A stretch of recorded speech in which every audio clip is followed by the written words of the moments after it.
Welcome back to the Fast Life podcast, which is brought to you by Simpson Motorcycle Helmets.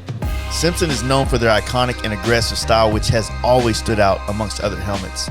Simpson has been continuously supplying us with quality-built helmets that offer many different models, finishes, and visor options to fit your taste.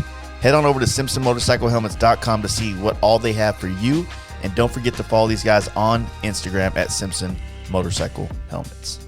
On today's episode, we have none other than the RG Destroyer, Mr. Adam, and his lovely wife, Lauren, on the podcast. While we were in Thundermax, we got Millhouse on the podcast, too, helping me co-host we were there for the club style Tennessee party and Thundermax as well.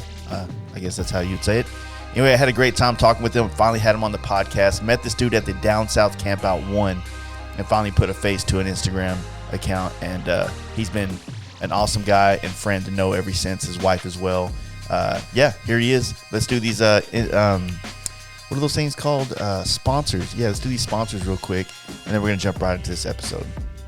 House of Harley Davidson, located in Milwaukee, Wisconsin, has your HD covered with the performance upgrades we all want, along with service, sales, and a stacked parts department.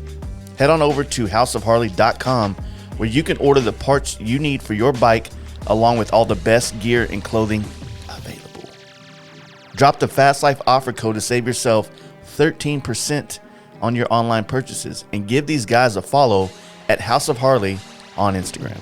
Lexin Moto is my Bluetooth headset company and has been for over 3 years now. The quality and sound and battery life make those long days on the open road much more enjoyable.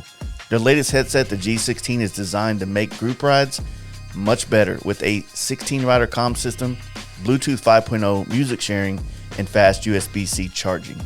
Among the many things Lexin does for our motor community, they also offer the best customer service in the industry. The team at Lexin just dropped their new Lexin Smart Tire Pump as well, which is a portable tire pump that can fit easily in your saddlebags. Check out lexin-moto.com to see all the awesome products, which are all designed to make life on two wheels better. And don't forget to drop the Fast Life offer code at checkout to save yourself 15%. And lastly, give these guys a follow on Instagram at Lexin Moto.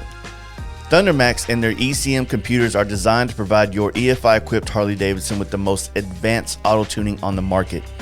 And they just released their modules for the 2021 and up HD models.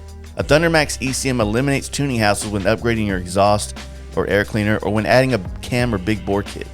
Thundermax is also in the suspension game with their iRide rear suspension.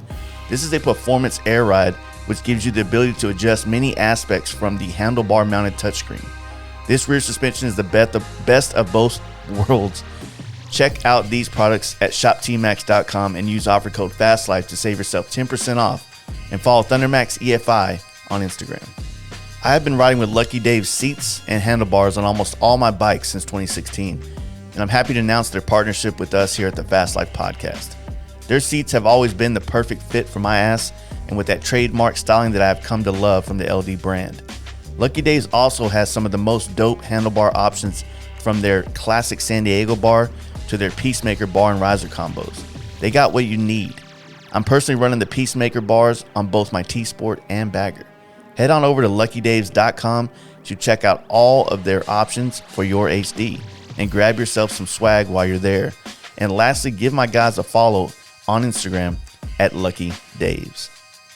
Now here's Adam, Lauren, and Millhouse. Let's go. Hey guys, you ready to let the dogs out? Fast Life Podcast. When the levee breaks, they filmed that they recorded that in the hallway with the drum solo. Really? Or the drums in the hallway of something to give it like this kind of echo. The echo. Mm-hmm. That's pretty neat. Yeah. You want to do Random knowledge, huh? 71 minutes of me doing this? Can you do it for 71 When you minutes without listen, passing out? It sounds cute when you do it in here. Cute.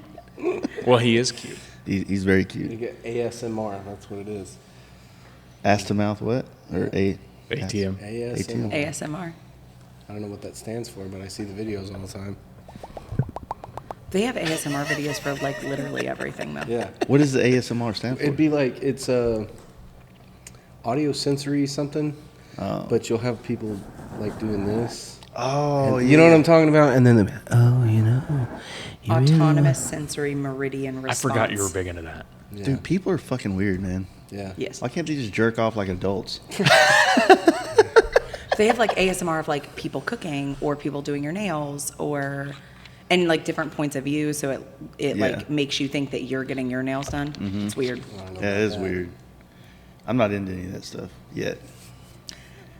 Just wait. You're almost See. 40. Yeah, I know what kind of weird things I'm going to be into. How old are you? 37. 37. How old are you? 34. 34. Yeah. Have y'all hit y'all's midlife crisis yet? How many bikes do I have? I've got 4 kids, yeah. Yeah. Okay. Come on. I feel like I hit the midlife crisis when the twins were like 1 and Tatum was 1.5. I hit my midlife crisis when I got my vasectomy. That was it.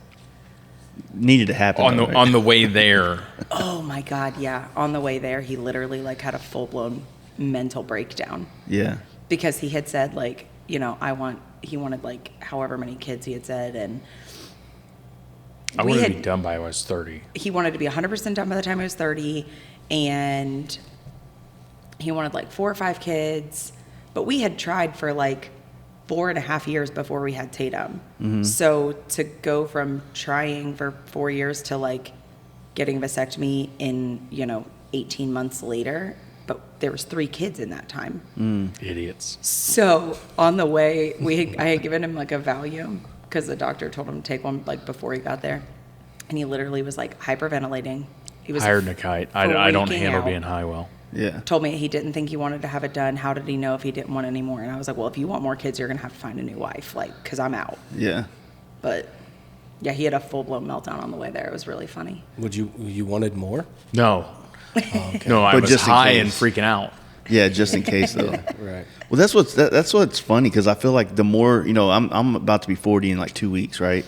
And the more people I talk to in their mid 30s, you find out that they've all kind of gone through some kind of similar thing. Not a full on crisis, but like if you think about it, like 35 years old, you've been an adult for 15 years, essentially working, and you got about another 15 years to get it figured out before you need to be, in a good spot to save and have retirement, right? So you second guess everything you've done in the first 15 years. Everything. Should I be in this industry still? Should I do this? Like I had a point where I was probably like between 34 and 37 where I almost wanted to do anything but be in the motorcycle industry just because I didn't think I was ever going to get, and still sometimes I worry about this, am I going to be able to sustain my life for the rest of my life in this field? Well, You and know? like age is creeping up. Like people Yeah. are living so much longer now. Yeah, I hope I look good. I always tell people, like, if I can Fine. just ride in my 70s, I think that'll be a successful motorcycle life. Yeah. To be healthy enough to ride into your 70s. So, Right. yeah, I don't know. Well, after the past 2 wrecks, it hurts after about 700 miles, and I got to stop. Man. It sucks. What an accurate Instagram name. 100%. Right? How did that come about? Yeah. What? The Destroyer? name. Yeah. The last bike, 6 motors, 4 transes. It just. Yeah, but It was the bike. It was. So, did you start Instagram with a different name and then adopt that over the time, or what? I I think think it was my original, just my name. Yeah. And then switched it to that. I'm just glad you didn't do so-and-so glide. Right. Yeah. Or, no, he did like it was just like Adam Kendall or whatever. Yeah. And then when the 17 Road Glide started sumping at like 500 miles, damn. jokingly he like changed it to like, I think originally it was like Road Glide Destroyer. Yeah. And then he ended up shortening it at some point. And it Got to just, roll off the tongue a little bit more. Less Right. syllables. Yeah. it just stuck because he destroys everything he touches. Yeah. Yeah, I'd followed you for a while, and I think the first time I actually met you was at Down South One. Yeah. When you rode up, and then you started telling me some of the stories, which we don't have to go into all the Right. the brands involved with the mishaps.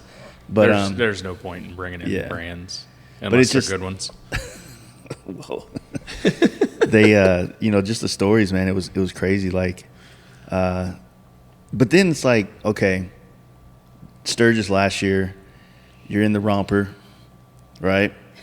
You're Riding around on Kyle's bike. on Kyle's bike, but also like then you're on the Pan America and you're like off-roading in the center ditch of the highway and shit. Yeah, I'm down like, 90. well, maybe it's his fault. Yeah. Maybe he just really does blow all this shit up. Yeah, a lot of my problems are self-inflicted. Yeah, but man, it happens. So, I don't. I'm too much of a pussy sometimes when it comes to riding like that. You know what I mean? I didn't grow up on dirt either, so that shit scares the hell out of me. You know, or I never rode dirt bikes or any of that kind of stuff. So, the concept of like, fuck it, I'm just gonna jump on the shoulder real quick, like just. To me, it's like I'm gonna wreck if I do that 100%. So you were more of like a sidewalk hopper? Yeah, like once I started riding like performance baggers and I got rid of the big wheel, I was like, dude, I can hop these curbs now. Right. Fuck yeah, I don't have to worry about my stretch bag slapping the concrete and shit like Your that. skateboard ramp. Yeah. Fucking take a bagger up a skateboard ramp like that dirt bike did. Right. Yeah. Dude, that was sick. That's when I don't know how that didn't crush the guy. he rolled. He rolled. Tuck and Have you seen the ones where like the two Dynas on the hill, like maybe Northern California or something? Like, you know how the streets San are. Francisco. Yeah, you know Yeah. how the streets are in San Francisco. Yeah. Like these two dudes popped this hill and literally cleared it. Like cased it almost. 150 feet. Damn. Just, Oh my God. and then midway down the fucking other side of the road on the hill. Damn. It was insane. I don't do that kind of stuff. No. Shit's expensive. Tell me about it. You So- only live once. So you guys have always lived in the Cincinnati area? Yeah. Yeah. For real? What's the scene like up there? It's not. Has there ever been any attempts by anybody to kind of put anything together, or is it just kind of always fell to the wayside?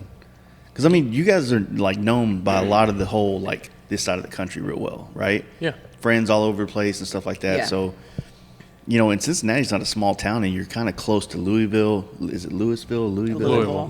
Louisville. And then Dayton, and like there's a lot of big towns within like 100 Yeah. something miles from you guys. So So Dayton has a pretty decent scene of like hood rat, wheelie guys, burnout guys.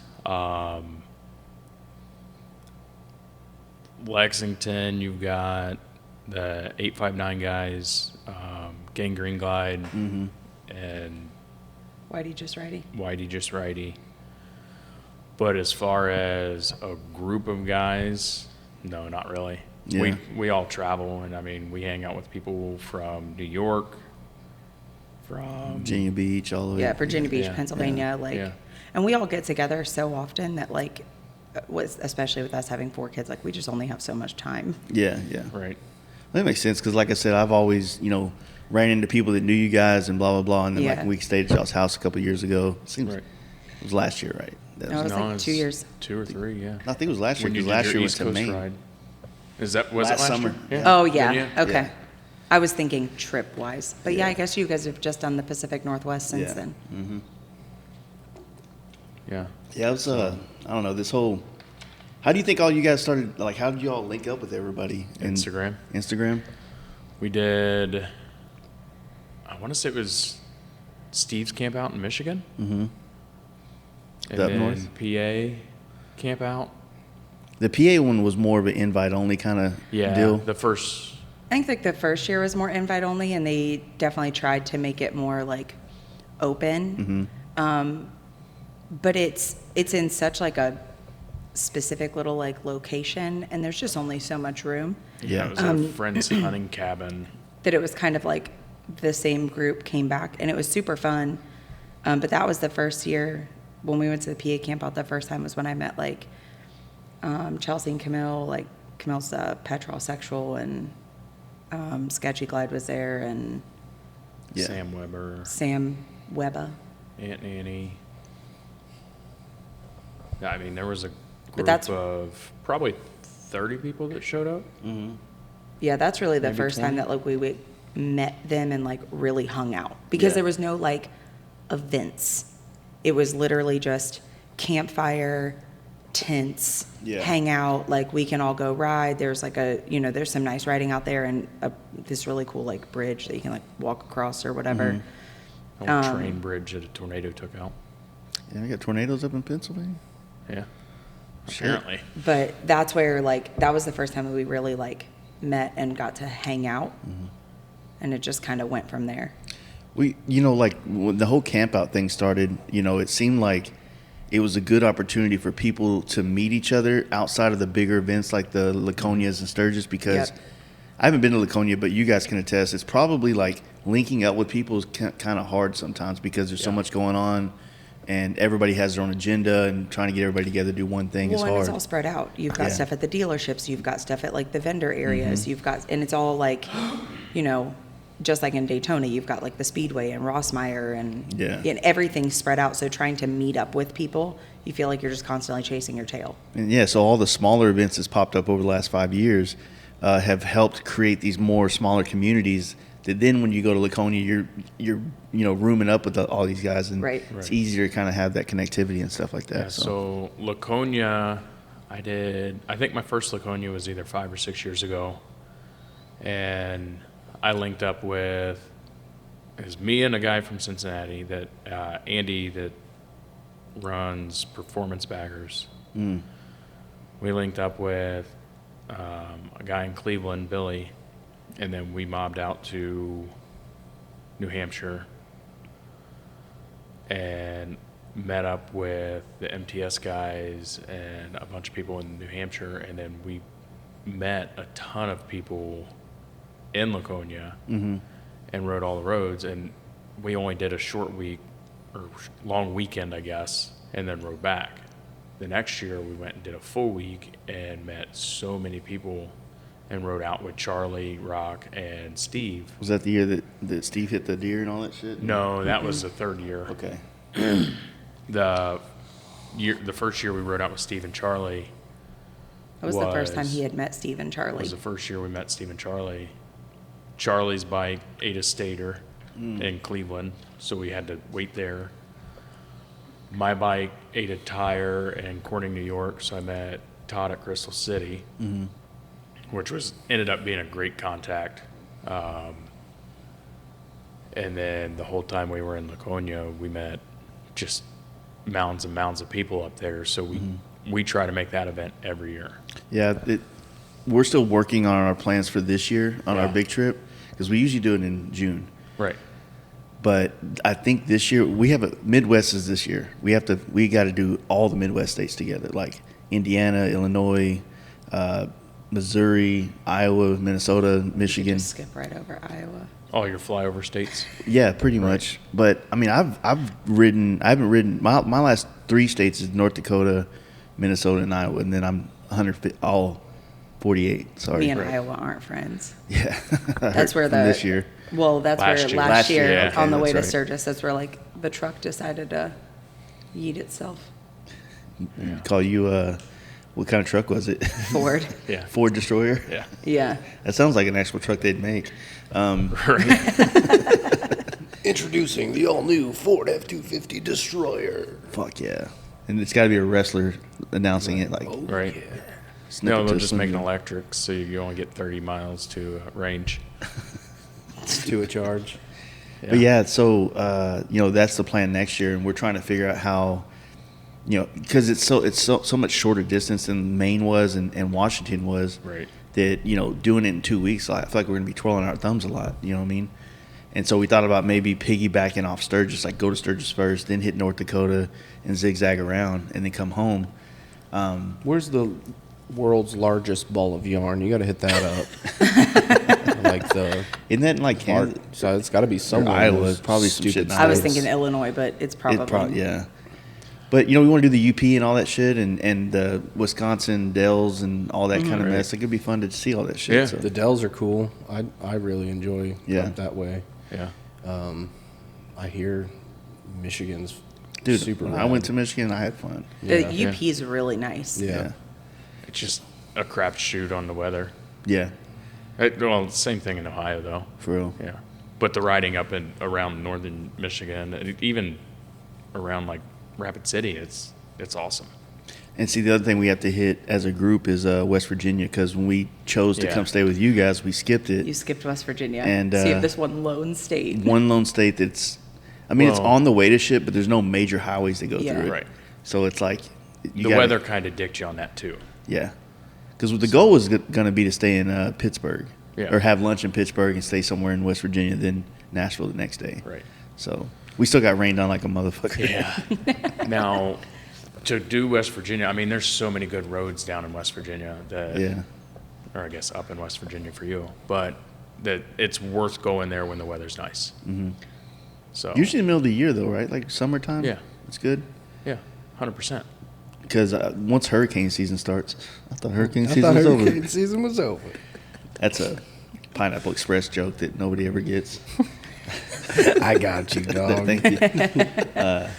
But She won't. She doesn't watch movies. There are so many movies that I haven't seen.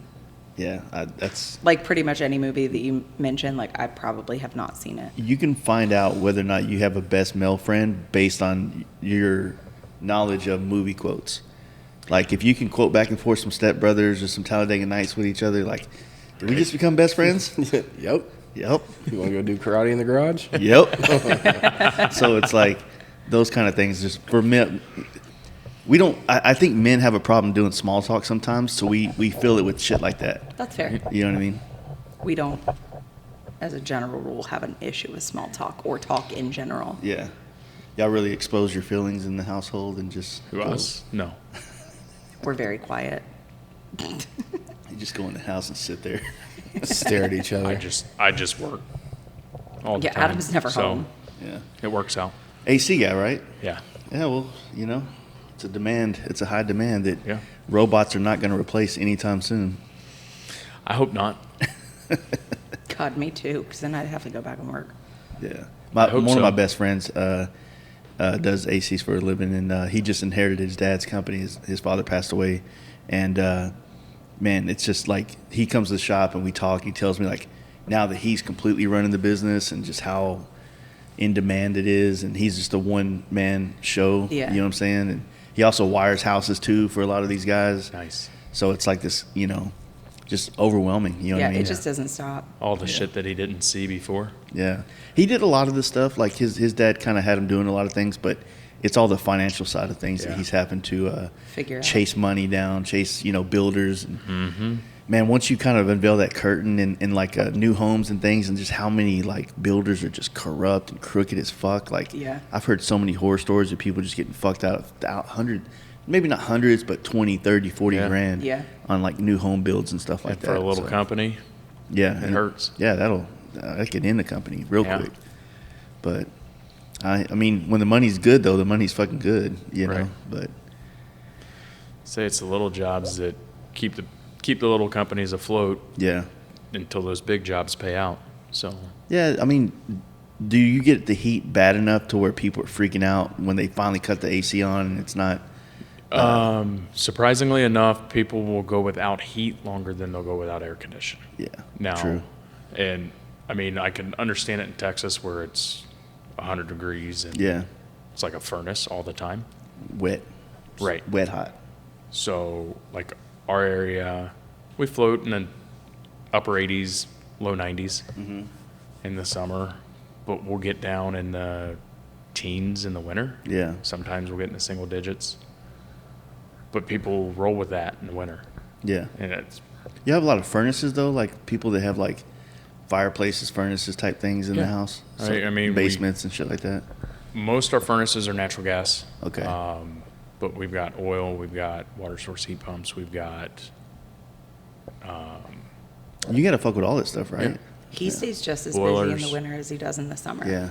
there's about a 2-month lull around February, March that it kind of dies out. Where like the weather breaks and it's not insanely cold to where like You can open your windows during the day. yeah, kinda and it's shit, and it's not a huge deal. Like none of your equipment is working that hard. Right. Yeah. It's when it gets really, really cold or really, really hot that the equipment has extra load and it takes extra work. That's when things start breaking. Yeah. And he just stays Yeah. so busy. One call after the next. Well, and he has he works for a company, like Monday through Friday, 9 to 5, but he has his own company too. 9 to 5. That's cute. So, well, but he literally just works all the time. Yeah. You don't want a broke man. You got to get a that. busy man. Right. And then play with motorcycles when I don't work. So Yeah. Well, yeah, it's a good hobby to have. I mean, get you out of the house and get you Yeah. to travel, have friends all over the country, Right. Yeah, and you could be addicted to meth. Yeah. That's how I lost all my weight. Right. That's what I figured. It's a very sketchy diet. But, Right, if you can wean yourself back off the meth, then you Yeah. you can accomplish a lot. Well, that's so. how you Well, keep yeah. your teeth is not overindulge. Yeah. Yeah. Just tweak a little bit. Do you boof that or you smoke it? What do you do? Did. Past tense. Yeah, Right. yeah. And you boof it. Okay. Up the butt. Got it. Noted. Yeah. Duly noted, sir. I think we were talking about boofing last 2 weeks ago in Milwaukee with Baggersaurus Mike and Nice. his wife Jess. I was super ripped at the Top Golf, and I think it was Sketchy, Mike, Jess, and cousin Mike, and I come up and I was like, "What was that shit back a couple years ago when people were doing stuff up the butt?" And I think it was Mike. He was like, "Boofing." It was totally boofing. It's where you do this stuff, and I'm like, and for sure you Google it, and it's a whole thing, dude. Yeah. That because they were used to do the butt chugging and shit with alcohol. You get drunk quicker. Yeah. That's where my mind went. Yeah, And that's what it is. I feel It's like. called boofing. Boofing. That's what it's I- called. I didn't know the correct term. Me neither. Hey, Learn. We teach on the podcast. Yeah. Right. Learn shit that you can. Educational. Yeah, because then you could say this at a party. Go, do you know what boofing is? And then there's a 5-minute conversation at a party. Yeah. Right. I think I was listening to the FASTLIFE For podcast. socially awkward people like myself. Yeah. But I never understood the concept of wanting to get drunk quicker. It was always the process of drinking that I enjoyed most, not the end result of drinking. Well, when I drank, that was Yeah. my process was drinking all day. So it wasn't a sprint; it was a marathon. Yeah, yeah. He was really good at that marathon. Hell Totally yeah. a winner. Well, that's why I don't drink anymore. So I didn't start drinking, I've said it a million times, till I was 30 or 29 At all. at all. And then I gained all the weight as soon as I started drinking. And I'm at a point now where I'm trying to not quit, because I'm Moderate. not a quitter. Just moderate. Just moderate it more, but it comes to a problem. This is where it comes to a problem. Let me show you my week real quick. Monday, chill, unless we do a podcast. And then, whether it's a quaint zone with Jaden and those guys, they might come in and then they bring a beer, and I'm usually good. I'll have one. I'm like, cool. And then Tuesday's bike night every week. And I'm like, fuck. All right, I'll have if I'm having a great conversation, I'm just wrapped up in one, they just start flowing. Yeah. But if I'm killing all the small talk, not getting in a conversation, I can leave with no beer or one or two maybe. And then you get an actual podcast guest Wednesday, Thursday, or Friday that comes in, and they want that experience that they see on the video Right. of us just drinking, and it looks like A fun. pyramid of beer. Yeah. And then it's like, fuck, now I gotta accommodate for Turn this. on, dog. Right. And then I'm like, cool, I'm not drinking anymore. And then all of a sudden, next thing you know, Saturday rolls around and you just find yourself in a position. There's not a lot of things to do as an adult, Yes. Work. besides eat, shop, drink, and Or work. work. And then fucking we don't last that long, so it doesn't kill enough time in the day to kind of Right. do that. So it's there's not a lot of things to do as an adult that is fun and engaging, unless you're working or hobbies and things like that. You know what I Let mean? me tell you this. Get yourself a hummingbird feeder. You think I'm crazy? watch. Listen, I got into these hummingbird feeders a few weeks ago on a whim. Jake and I left the shop. We went over here to this Ace Hardware store, and he was getting hummingbird, the sweetener feed thing. And I was like, what are you doing? He goes, oh, man, my birds are out of food. So I bought a feeder. And it's late in the game, right? Yeah. But there's still hummingbirds around. So I put this hummingbird feeder up on my front porch, and I roll me a hog leg. And in the evenings, when I'm done with doing my shit, I go and I play a little music. I smoke this. You can say drugs. Drugs. Yeah, I smoke my drugs. And I watch these fucking hummingbirds. And I've started to name these little motherfuckers, dude. Can you tell them apart? Oh, yeah.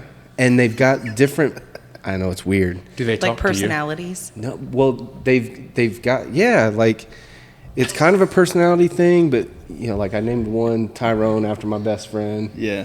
And I got a Becky because they're always fighting. You know what I'm saying? So, like, I got 5 or 6 of these little motherfuckers. Well, I'm going to go buy 3 or 4 more feeders for next year. I want to have a fucking hummingbird army. Yeah. Like, where my front yard is just full of these fucking birds. You just come over his house, it's each magical. other. Dude, they dive bomb each other. They're constantly chasing. And you can watch them in the trees. They get up in the tree that's in the front of my house, and they wait and watch the feeder to make sure there's no predators around, and then they dive bomb, and then they drink, and then they're fucking out. Yeah. And then they come back, and then they're in the trees, and then they're back, and then one bird will come and hit the other one. Dude, it's the most, I'm telling you. It's like Fight Club. Yeah, but like, you know, really fast little tiny birds. Yeah. I didn't think I would enjoy it as much, but low key, the coolest thing that I do every night is just sit there and get high and watch these fucking birds for hours. And Would it Sarah's be like, as cool if you weren't high? no, I mean, maybe, Yeah. you know, I still enjoy it. But like, Sarah come out and she's like, hey, motherfucker, like, dinner's been ready for 45 minutes. I'm like, yeah, the fucking Tyrone just left and she's after him. And she's like, who are you talking about? I'm like, the fucking birds. Yeah. They're all over. Well, in his house, like every animal on the wall or whatever has a name. Oh, yeah. Even the pictures of animals, pretty much. Yeah, Sarah has like, we've got this, we went to Buc-ee's on the way back from Oh, down We're south not going to camp out Buc-ee's. last year. so unfortunate. And we bought a Texas Longhorn, but it's a mosaic piece, and it's in our living room. Well, Sarah named him Armando. And then we've got a Fred, a big painting of another Texas Longhorn in our bedroom, and Sarah's named him Fred. And there's all these, she just names, we've got The alligator with the the alligator, sunglasses. yeah, was, I can't remember his name. Oh, come What'd on, she man. say last night? Yeah, but it's it blows my mind that people go to Buc-ee's to buy home furnishings at a gas station. I'm not a Buc-ee's fan. Now, hold on. You're talking to Lauren, who is a huge Buc-ee's fan, and every time we travel, she drags all our kids into Buc-ee's, and we can't get out of that damn store for under $160. Come on. I just like the food at Buc-ee's, That's what they were saying too. but I have family that like lives in the Chattanooga area, Yeah. and the new Buc-ee's that's in Richmond is like the perfect halfway in the point. middle. Yeah. So my kids, like, they love Buc-ee's. Yeah. So they get in the car, and it used to be like, oh, I have to go potty. Oh, I'm hungry. Oh, I need to do this. Oh, I need to, and it took 29 days to Yeah. get, you know, on a 6-hour trip. Yeah. Now, It's a one-stop that Buc-ee's shop. there, They they all wanna know, go. and Yeah. they start looking. Oh, did you see the Buc-ee's sign? Oh, Buc-ee's are coming up. How many more miles till Buc-ee's? We get to Buc-ee's. It's like a 30-minute endeavor, 30 to 45. It's expensive. But it's one time, and then they get back in the car, and we don't Yeah. stop again until we get there. It's always the people that say this, like, hey, let's run to Walmart real quick. I don't shop at that kind of stuff. That's killing small businesses. Then they run to Buc-ee's and they fucking like just buy a bunch of shit and do this. And there's like this gas station across the street that has no line for anything, but they don't have a brisket sandwich, I guess. Buc-ee's gas is always cheaper too. I never. So When you get to a certain point, you just don't. Well, but you're in Texas. You have them like all over. I looked into Buc-ee's, me being money-minded, Yeah. to try to see what it would take to buy into the franchise. Uh-huh. It's privately owned. Okay. Every one of them is still privately owned by the original family. Okay. So it's not that it's a huge mega Conglomerate, gas station. yeah. It's still privately owned. It's not a franchise. You can't buy into it. They're not looking to make it public. Yeah, that makes sense. My So kids love it's Buc-ee's, still though. a quote unquote small gas station, even though they're I just absurd. I take shits there. It's That's like what I do. Walmart and Speedway have a baby. Yeah, because they're clean and they're nice. Yeah, I'm like I'll take a shit here, and if if I do shit, I will get gas there. But, you know, I don't know. You're not going to go out of your way to go to one. No, I'll go. Would you say that'd be more of a pump and dump? Exactly. My biggest pet peeve is always like, I only want to get gas on the side of the highway that I'm driving on. I don't want to go across the highway to get gas. I'm the same. Correct. And yeah, like I said, the Buc-ee's that we pass on the way to Austin in Temple, it's on the northbound side. Yeah. So like there's a Shell on the other side, or there's a Love's down the street. Which when you travel on a bike a lot, you know what I mean. Love's. I like usually Love's. hit like truck stops because they have more amenities and Right. you know. You never know if that Shell was a 1970 Shell gas station or if it's a 2020 gas station. So, Right. You might be shitting in a hole in the floor or whatever. outside. Or Or pumping outside. dirt into your tank. Exactly. Or if they had like the big hubcap with the key and the chain. Yeah. And they know how long you were in the bathroom. Like, Yeah, dude, yeah. sorry, man. It wouldn't flush either. So now, typically, I'll just piss on the side of the road if I got to piss. So Yeah, that's on that part, yeah. But, Everyone knows that. when you go to, like, certain parts of the country, too, like, gas stations are, like, almost like they're suppressed. Like, you never see, like, really nice gas. Like, when I was in – I've never seen – other than, like, the New Jersey Turnpike, they'll have those big gas station stops where they have, like, all the – I think they have them on the food New and- York Turnpike, yeah. too, or whatever. Well, same going up to Milwaukee. for real. Like between Chicago and Milwaukee, they've got these little turnpike gas stations. It would be like a 7-Eleven, and then you've got a McDonald's and a Wendy's and a Burger King. And a because, Starbucks. And a because you're on yeah. a toll road. Right. Yeah, Because yeah. you're on a toll road. You don't have to get off, but Right. I think it's in Ohio too. Like when you're going across the state on like 70 or 80 or Yeah, one of up those. north. Yeah, Yeah. like through like just south of Cleveland. Yep. But like when you go to certain places like New Jersey, when you're off the road, like those gas stations are fucking tiny, and they usually got like a mechanic in it, and Yep. like definitely not gonna have a good Well, bathroom. they pump all your I was going gas to say, too. isn't Yeah. Jersey the one that it's illegal Jersey to and pump your own Oregon. gas? Yeah.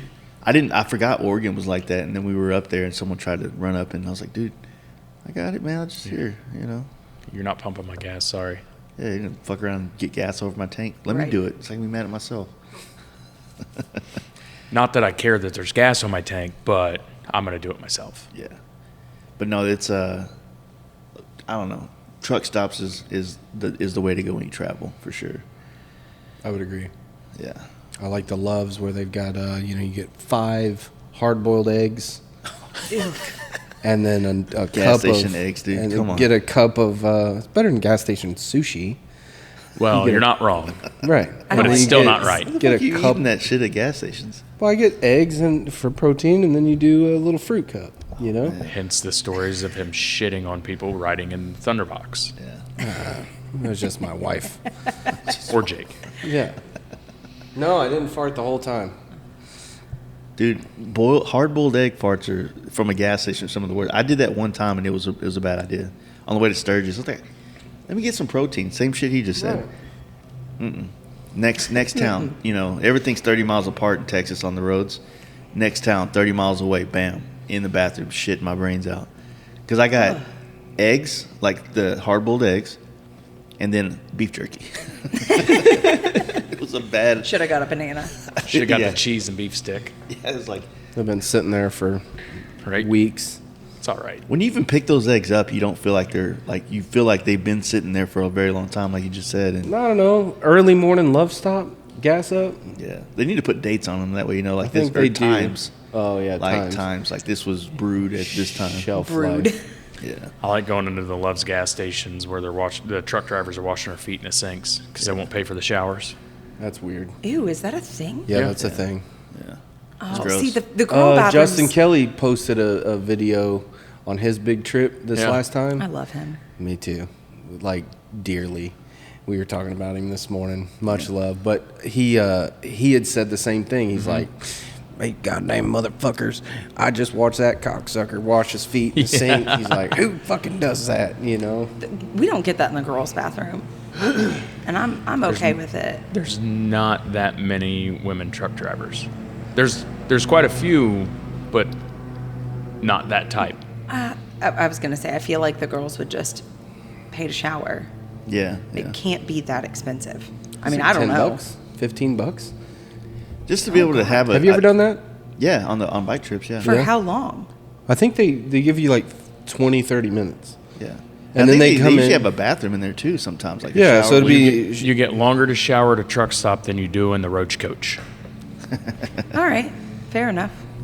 So, like certain ones like Flying J and those ones, they'll have like trucker lounges Yep. where like sometimes I'll just go in there and like take a nap. You know what I mean? Bike's safe out in the parking lot. Yeah. In front of the place. And I remember one time I was trying to leave to go to the not thundermax, Dixon Flannel party a long time. It was 2016, and I left. I couldn't sleep the night before. I was like, fuck it, I'm just gonna leave. So I left at like 2 a.m. and I made it to like maybe 300 miles out, and I just couldn't. I was like, I gotta fucking sleep for an hour or something like that. So I just pulled over, got some Denny's, thought some pancakes would give me some sugar, and it Nope. put me right to sleep. Got the itis. Yeah, that itis. It's a Dave Chappelle thing. I love how he just automatically explains it to me because Well, yeah, we 'cause- know yeah. we haven't seen it. Yeah, it's Dave Chappelle. Best stuff ever. So what got you into bikes in the first place? You know what I mean? I don't know. It's He been so started long riding ago. when he was really young. For real. So Yeah. it's always kind of been a part of your life? Yeah, I think as kids we got a CR80R. I think it's an '89. Mm-hmm. My older brother still has it, and me and my two older brothers had to share it. I think we rebuilt it like 4 different times. Back when we had to send the jug out to California to have it re-nickeled and everything. And then I had my own 4-wheelers, dirt bikes, had a Honda Shadow, traded that for a 4-wheeler, and then bought a Heritage Softail. I don't know how many bikes I've had now. The Heritage Softail had cowhide on the seat. Yeah, it was 94. I think 93 was the Moo Glide, and then the 94 was just the Nostalgia. Yeah. And it was silver, birch, and white with a gray leather bags and seat and like tan and white cowhide in it Yeah. from factory. It was big, fancy. Yeah. I want to say the bags were worth like $1,500 or something. Shit. Something dumb. So do you remember what it was like? What kind of made you want to jump into a Harley from like the Shadow? Was it just like you never got was sport just- bikes or anything like that? Or I had, in high school, I had like an RF 600R I bought for $1,000. It was missing second gear, but still managed to do wheelies on it and burnouts and dumb shit. It was always dumb. Yeah. I honestly don't really know. I always wanted to ride. Getting into Harleys, it's always been that Harley sound. Did you have The a Harley Heritage. before we got married? I don't remember. Honestly, I think I always stole Dad's. Because I almost wonder if it wasn't like so that we could both ride. yeah. I don't know. Yeah. He's had a bike the entire time we've been married, minus a gap of like 3 years. Yeah, when I he ended wasn't. I ended up selling my Heritage because of drinking. And then bought boats and campers. And then, You were doing like trail rig stuff too, right? yeah, Like I've always been into four-wheeling. four-wheeling, Jeeps, four-wheelers, 4Runners. I've always had toys. Really good at wasting money. And then I had an 01 Road Glide that fell off my lift in the garage. I left it on the lift, unstrapped, Yeah. and came home, and it was like halfway on the lift, halfway off. And when I went to pick it up, my Harbor Freight lift kicked out, and it fell on the ground. And that's when I learned the valuable lesson about insuring your shit properly. This is the first time? That was the 01. That was about the bikes. Yeah. About insuring custom things properly. yeah. So Not insuring I stuff was properly. like 6-7 months pregnant with the twins. Uh-huh. Tatum was 8 weeks old or so, or 8 months old. And Tatum was napping. I was doing something in the house. I heard this big, loud, like, sound. Sounded like it was in the garage. I did not go check because I had other stuff going on. And he comes home and he was like, when did my bike fall over? And I was like, what are you talking about? He was like, my bike is literally hanging off the lift. And I was like, we haven't even been outside. Don't look at me. Yeah. But then we went to, that's when we bought the 17. We went down and it was like either New Year's Eve or New Year's Day. Went down. I had a 7 or 8 month old on my hip and I was like 6 or 7 months pregnant with the twins, signing papers on a brand new bike. Oh, yeah. And the guys at Harley were like, this doesn't happen. Like, usually they're having to sell it at this point. And I was like, no, listen, this bike is substantially easier and cheaper than a divorce or therapy. Yeah. Like, there won't be, so long as he doesn't drink, there won't be a time where he doesn't have a bike. He can have a bad day at work, and I can just look at him and be like, go take a lap. Yeah. He can take 20 minutes, 10, get on the bike, ride, this like loop, come home, and he's just a totally different person. Yeah. And then my husband's back. That makes sense. It's cheaper than therapy and easier than a divorce. Yeah. Therapy's weird. I want to go there and just debate. Like, debate the therapist. Like, you think you're good at this? How do you feel about your job? You know what I mean? Do you think therapists go to other therapists to talk about the things that they have to listen about? I feel like it's like when you watch almost Sopranos. have to. Like on Sopranos, when that therapist do you ever watch Sopranos? No. Okay. Sorry. Well, yeah, I Good would assume story. when they're in the business of understanding the importance of that kind of conversation, right? So I think that they would value it as well to be able to have someone to unload on without like any kind of judgment or whatnot. You know what I mean? Take it off. It's It's just a hoodie. Yeah, when there's certain feelings that you haven't worked out what they mean, and so sometimes in circles of your friends or even like your wife or something like that, you haven't fully formed your idea of what this is, but you need to say it to help. Therapist helps you understand yourself, right? Right. And I've never been to therapy or anything like that, but that's just my understanding of the job is to. It doesn't sound like you need it. Help you work it out. So. It doesn't sound like you need You it. want to be my therapist? Dude, I therapy a lot of people. Me too. Literally like the Dr. Phil of the motorcycle industry. I dig it. That's why this is the #1 rated podcast in the motorcycle industry. Appreciate. I find myself, especially when I'm out of town working with other shops and we go out and drink, and they're telling me all the things going on, and I'm just kind of giving, whether it's advice about running their business or relationships. Not that mine is perfect, but on paper I know how to make it better. It's just in actual, Britt is pretty awesome. Yeah, I love her. she's cool. But she goes to therapy. She had a lot of childhood trauma that she's working through, and it's helping her out. And I can't relate to her on that, but where I help and relate to a lot of people is through this motorcycle stuff. Right. Because doing podcasts for the last 5 years and sitting down and listening to all these brands and how they've managed to run and do their business, it's like I absorb all that shit. You know what I mean? And I see all the different angles people take, and and then when you go and talk to someone else that's having a problem, you're like, oh shit, well this is what Arlen Ness did. So maybe if you do this, and this, and it helps people. Well, it doesn't always have to be about motorcycles either. You learn a lot of lessons, and you can just apply it to every other aspect of your life. Yeah. Well, we talk a lot about the friends dynamic, and friends are. I've always said this. It's easy to have friends when everything is convenient. Right. You have a job where this guy works there and you guys are cool, and next thing you know, you're friends out of convenience, or a neighbor or something like that. But what happens when that neighbor moves across town? Are y'all still as close as you were? Right. You know what I mean? So it was out of convenience that you were friends with that person. And so one of the things we preached about heavily when we started doing that bike night, and the reason why our group is pretty solid, is that we explained to them, like, look, none of us live close to each other. We all live outside of Dallas, and we come to Dallas to get together. So everybody's making a pilgrimage, if you will, to the bike night.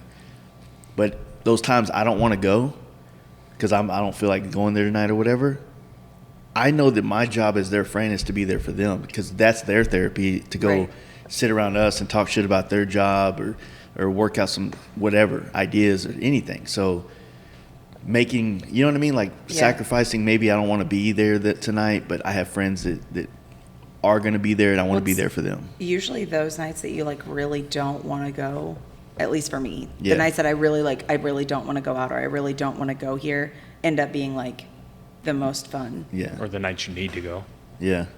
It's just, it's one of those things, man. There's just so many different like ways people are living life, and everything changes. Like it affects people differently. Like for some people, social media is fucking ruining their lives, and some people it's making it better. Some people, the motorcycle scene is making their life better, more fruitful, more purposeful, and for others, it's just like it leans into their toxicity of their personality. You know what I'm saying? So there's just a lot of like human dynamics that go into this small little world that we all hang out in. You know what I mean?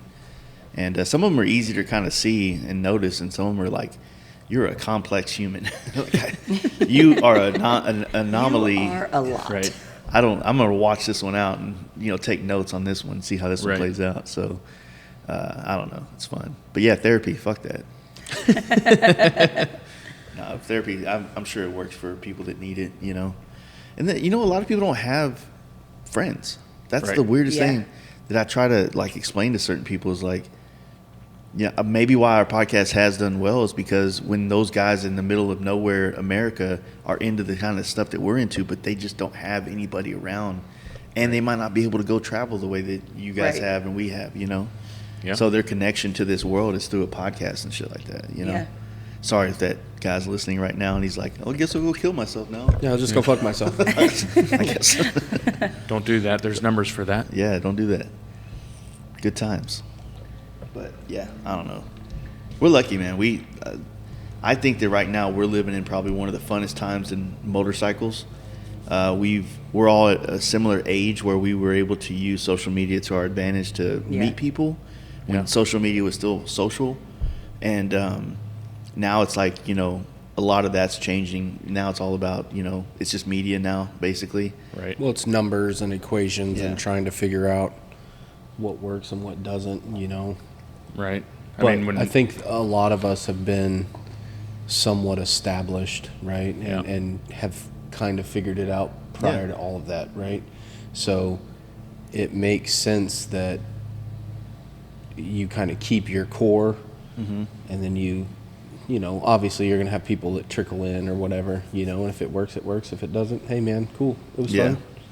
Well, that's, if you think about it, like we're all in our 30s, and me, not too much longer, but we're in our 30s, so we already have had 10, 15 years of our careers getting to where they're at, to be able to afford these kind of bikes, and to also have the time or the ability to be able to take off to go enjoy them, right? And then you get a lot of these younger guys or younger folks in general that see maybe our success as in like it, they didn't watch it grow from the ground up. They watched it over the course of 36 weeks on Instagram. You know what I'm saying? So it's not a real correlation to how you can grow or how you can have these things. Like I started painting a long time ago, so I'm not new to it, but people just follow me and it's new to them, so they assume that I'm new at it. You know what I mean? Right. And Or they watch me build that bike in 6 months, like, oh, must be nice. Yeah. I hate that phrase. Yeah. I say it to people that I know that don't like it. Right. Just because, it must be nice. Yeah. It was. It was nice to have a broken foot and be off work for 6.5 months to be able to have You the came- time yeah, to you build came to that. the camp out that way, right? So- Down south. Yeah. With the Yeah, little with knee my scooter. Yeah. Me and Jaden doing scooter races. Scooter boys. Yeah. But yeah, that's one of those things. Like even building like that bike that you did, it's like it takes time, man. It takes time. It's a lot of money, and a lot of effort. support from a whole lot of people. I mean, you did some trickery stuff on him that he didn't know that you had bought, like the tank skin. Oh yeah, The outer fairing. the outer fairing and the tank skin. Yeah, Nice. yeah. She was in. So that was She was in talks with Jeremy. She was in talks with John O from Hardcore to get the seat done in time. She was. I think she pulled Curtis and Serge Curtis, into yeah. it with Yeah. the tank and the. in the wheels. Oh yeah, the and wheels. That was Then got very John back random. involved at Hardcore with the rotors. I had to get MTS on board with my calipers. Got a little shop in Dayton to make my brake lines in time. Literally in 24 hours. Nice. Yeah, they got a next day turnaround. That was before Daytona, wasn't it? Mm-hmm. Yeah. So when you this is the bike, the 17, right? Yeah. That you had kind of had all the It had ups like and motor downs. number 6 in it at Yeah. that point, yeah. So this bike, like, when did you finally say, fuck it, I'm going all the way down to the frame and doing this thing from the ground up? Sturgis last year. Sturgis last year? Yeah. Now, I had planned on going to the frame, and once I took it to the frame, decided I was going to internally wire it. I think Monty and Kyle talked me into doing that. Mm-hmm. And they gave me some just general pointers on doing it. And then Mason Mary actually was in the shop with me because we split a shop. Mm-hmm. Helped me disassemble, helped me reassemble, kept me from hurting myself because I did have a broken foot the whole time. I was off work, which Lauren was back to working full time. So I was working on the bike anytime the kids were in daycare or school, or when she got home from work, I would go to the shop after, put them in bed, and she was at home. So it was a ton of sacrifice. Sent the full carbon body to Jeremy. He painted it. I talked to Jeremy a little bit on a Patreon episode we did, and he was kind of talking about that on his end, but Yeah.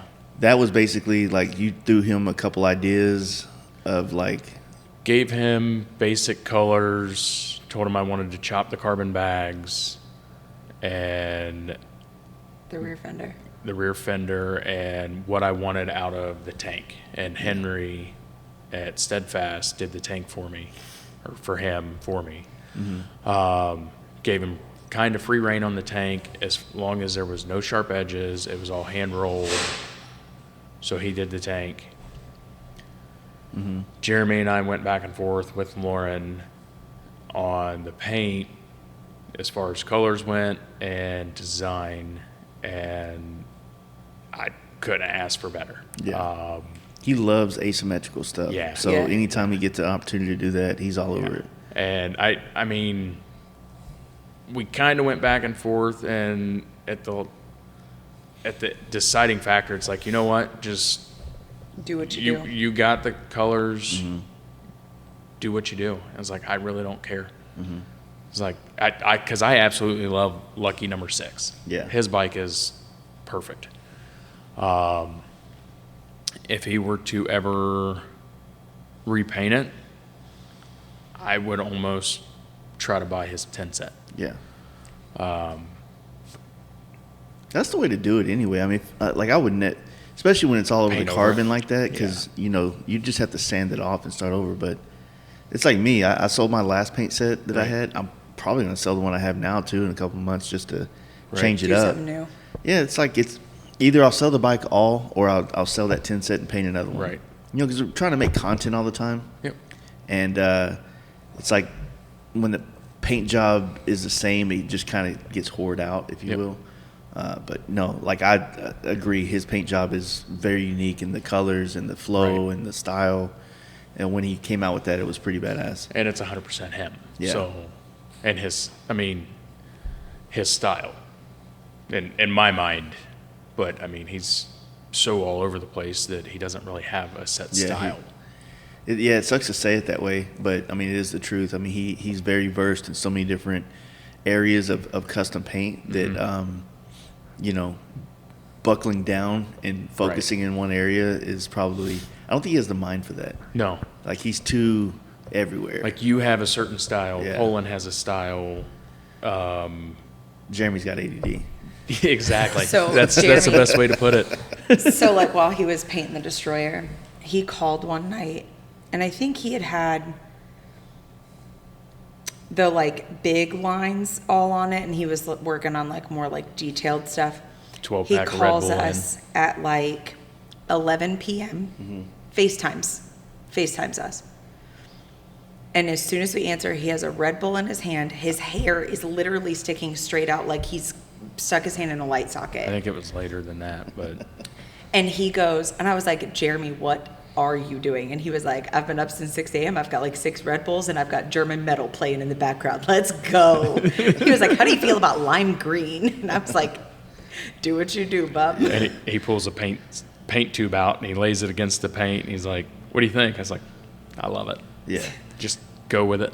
And that's why, like, when the bike came out in general, like that, of all the ones that came to Daytona, I was floored by that one because it was. I've tried to articulate it so many times in the podcast over this year. It's like none of it made sense, right? But I loved it, and I could have never, as an artist as well, I could have never come up with that, right? And that's that's what you want. Yeah. That's like when I paint something, I want them to be like, "Fuck, dude! Like you found a line that I didn't know existed on that bike," or right.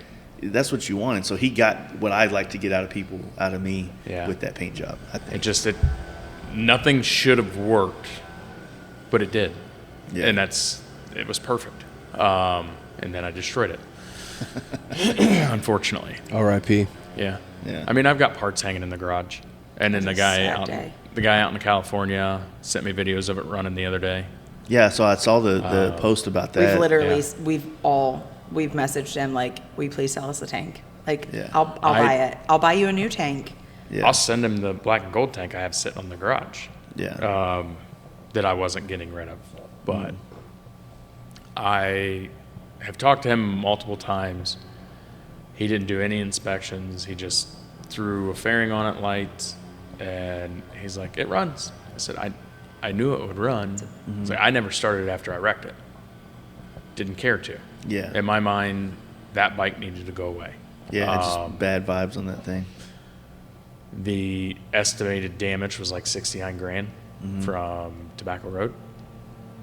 And for me to put it back to what it was never going to happen. Yeah. So there's no point in me keeping it.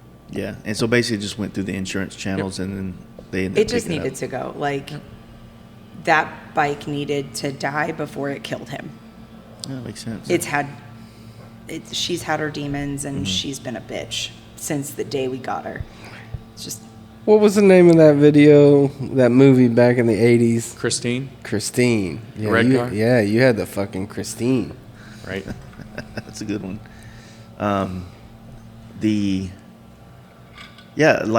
So this dude bought it and, on the gram now again. And you would think that, he's obviously got to repaint this thing or something. Yeah. So what part did you keep? I've got parts of the right bag. What's left of the fairing. What's left, half the fairing. Side cover? The right side cover that's dented from my foot. And I think that's it. You need to send that off to somebody that does sculpture style pieces. Right. And have them make a piece. Yeah. Have them make it something real art. I've got a picture of it hanging on the He's garage. got the same parts from the original, the black and gold tin set. So they're on the shop wall, and you've got the destroyer fairing and then the black and gold fairing and a side cover from both. Yeah. And then a bag from both. I've got the whole black and gold set. Still? Yeah. Minus the inner fairing. So, I could put that set on this bike and make it a black and gold bike. But no, thank you.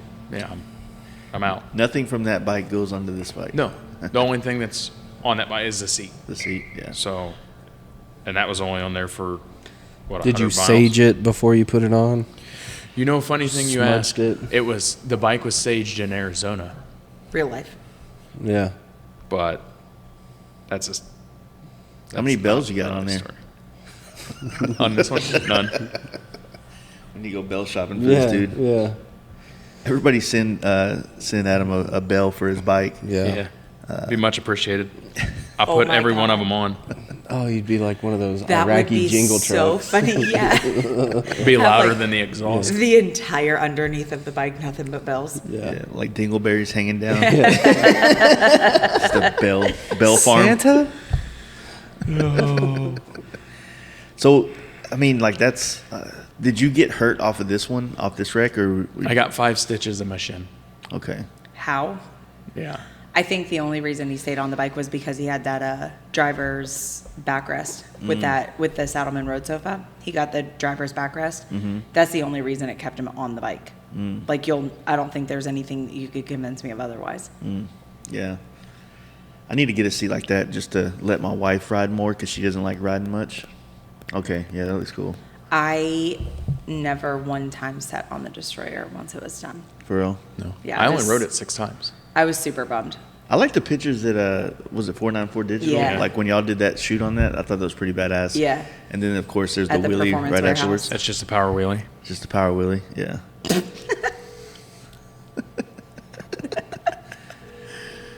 Who are you You calling? calling thundermax real quick? Oh, I was not like, what is calling. happening? But no, I thought it was cool. And like I said, it was exciting. This year's Daytona, obviously, I don't really go to Daytona, but it was cool seeing everybody's bike finally getting built. And it's almost like, you know, when SEMA rolls around, you're like, oh, I can't wait to see the SEMA Right. builds. Daytona's like the build thing Yeah. now. You know the, what I like mean? where you Right. Builders showcase. Yeah, almost. and it's because like people doing their winter builds, and that's why like when we did our camp out, we had the show aspect because we knew Justin was his bike didn't make Daytona, and then originally Jeremy was supposed to have his Softail. Softail done, Yeah. and then Jetty was supposed to have his Dyna done, Yeah. and then they kept getting pushed back Yeah. and pushed back. So, but no, Justin's bike turned out so good. is he almost done with it? I haven't heard from He's him having electrical gremlins. for real. Yeah, I talked to him in Milwaukee about it, and he's like, I can't figure this motherfucker out. He's like, and I'm so done with it.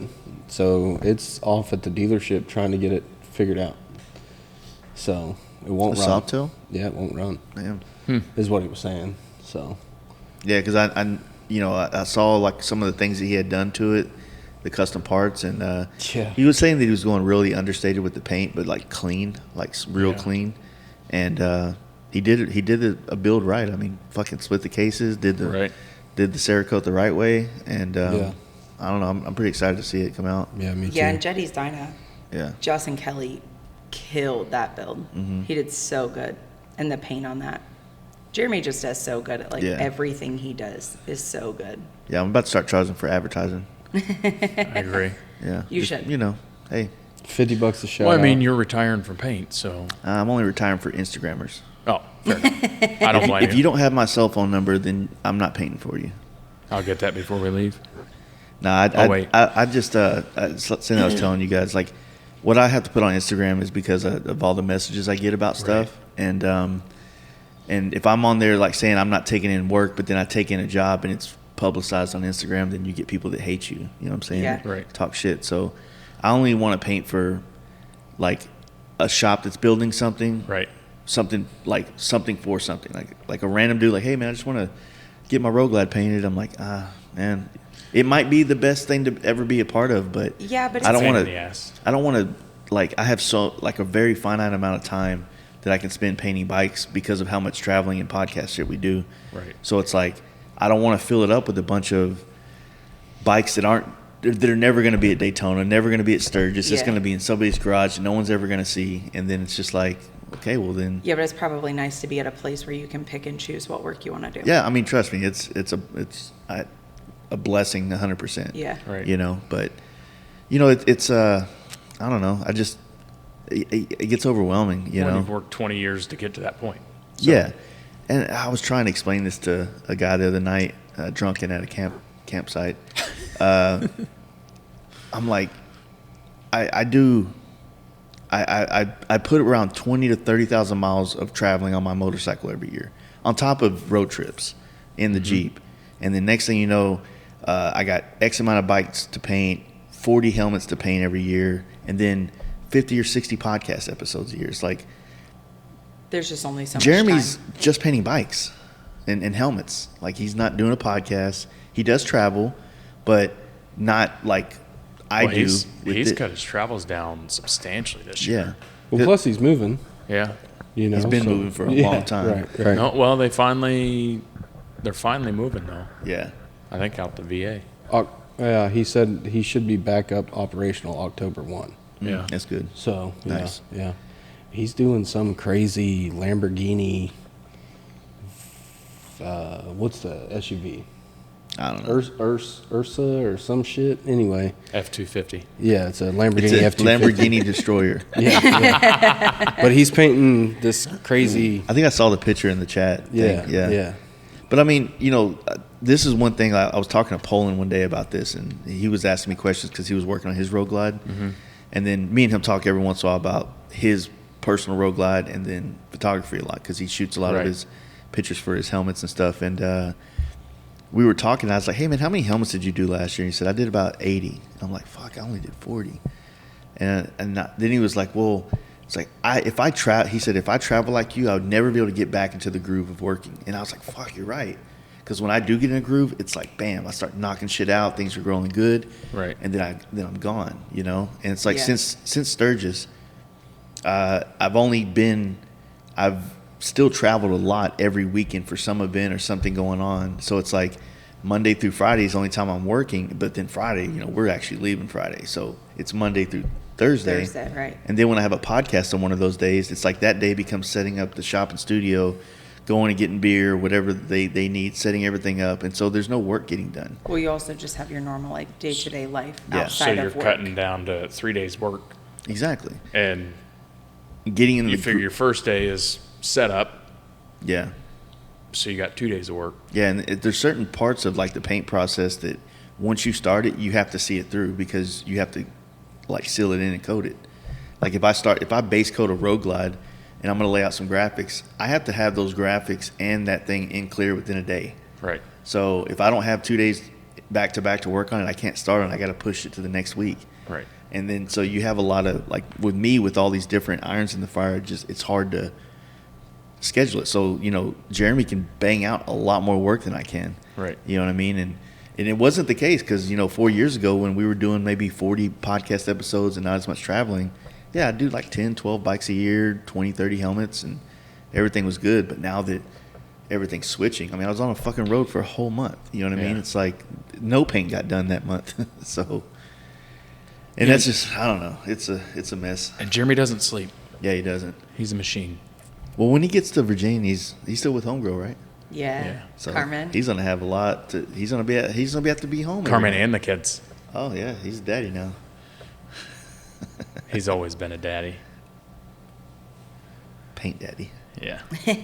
But no, it's I can't wait to see the move down there. I think it'll be great. nah, he'll be happy down there.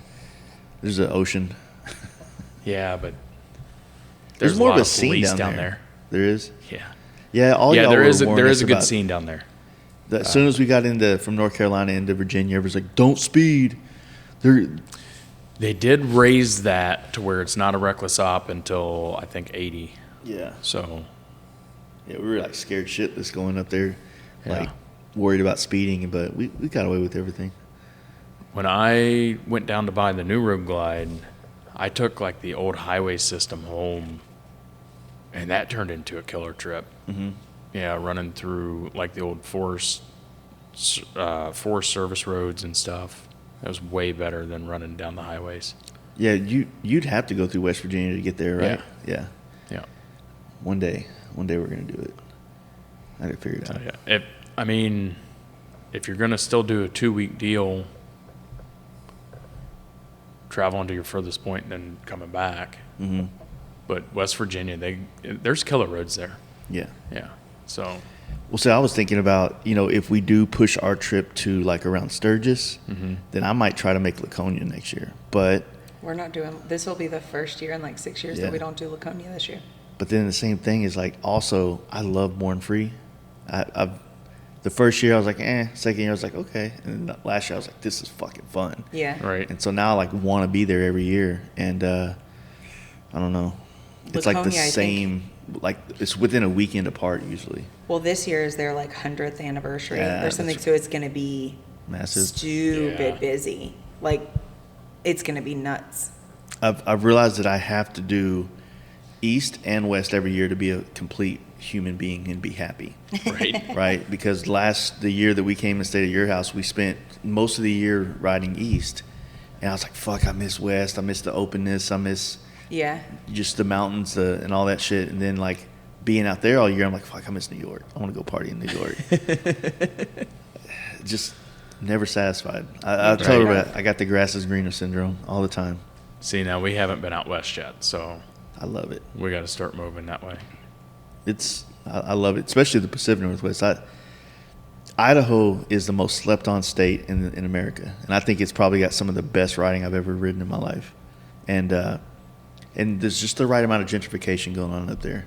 Yeah. When it takes some of these smaller towns and they make them a little more resorty, ski, Yeah. you know, like nicer restaurants, but still small town vibe in the mountains and shit. It's a good time. West Coast is just hard for us right now because the kids are so little. Yeah. Like the twins are 5, Tatum's 6. So doing a West Coast trip, like you've got to have enough days to be able to like ride out Get there, there. enjoy it, and ride home. For you guys, it would have to a minimum of 2 weeks, and it would Right. also like you would only be able to really hyper focus in an area. You In a wouldn't be able certain to area, right. do a whole thing, you know. So it's just hard to do that, especially with like whatever other stuff we're doing, Yeah. you know, through the year. Yeah, for sure. Because, you know, being from Dallas, like we're right in the middle of the country, so it helps us to do that. But like even our Pacific Northwest trip, that was roughly a 3-week trip for most of us. And then we had 0 layovers that time. Like when we did the trip up and hang out with you guys, we stayed in New York for 2 or 3 nights.